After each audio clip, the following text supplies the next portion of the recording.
வணக்க நண்பர்களே, நாம் இப்போ கச்சான் பயிர் செய்கிற இடத்துல வந்துருக்கிறோம். இங்கே நீங்கள் பார்த்தீங்கன்னா கச்சான்கள் எல்லாம் நல்லா விளைஞ்சு வளர்ந்து வந்து கொண்டு இருக்குது.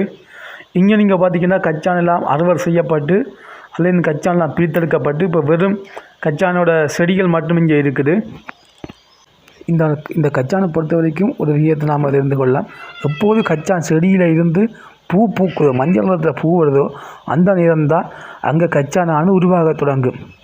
அந்த கச்சானானது உருவாகி தொடங்க கிட்டத்தட்ட 1 மாதம் 1.5 மாதம் எடுக்கும். அதுக்கு பிறகு சில நேரம் ஏதாவது இலைகள் காய்வதை பார்த்தோ ஏதோ முறையில் கண்டுபிடிச்சி சரியான நேரத்தில் அந்த கச்சான்களை பிடுங்கி எடுப்பாங்க.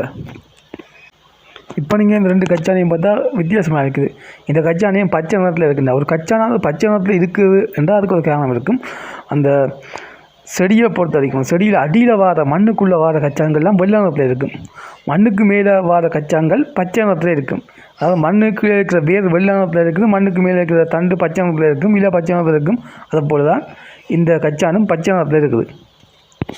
இப்போ நீங்கள் இந்த கச்சானை பார்த்தீங்கன்னா இந்த கச்சான் உள்ளே இருந்து செடி உருவாகுது. அதாவது ஒரு கச்சானானது ஒரு கட்டத்தில் முளைக்கிறதுல வந்துச்சுன்றால் அந்த கச்சான் கோது உடைக்காமலே தானாகவே கோதை உடைச்சி கொண்டு அதுக்குள்ளே இருந்து செடி உருவாகிடும்.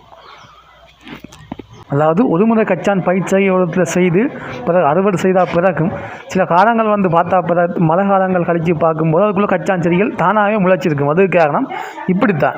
மண்ணுக்குள்ளே இருக்கிற சில கச்சான்கள் விட்டோம்னா அந்த கச்சான்கள் உள்ளே இருந்து ஒரு கட்டத்தில் அந்த நிலை அடைந்து செடியாக உருவாகிவிடும்.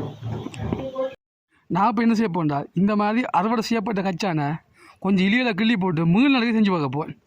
அப்படி 3 நாள் செஞ்சால் மறுபடியும் கச்சான்கள் கறக்க வருமோன்றதை பார்க்க போகிறேன். நன்றி நண்பர்களே.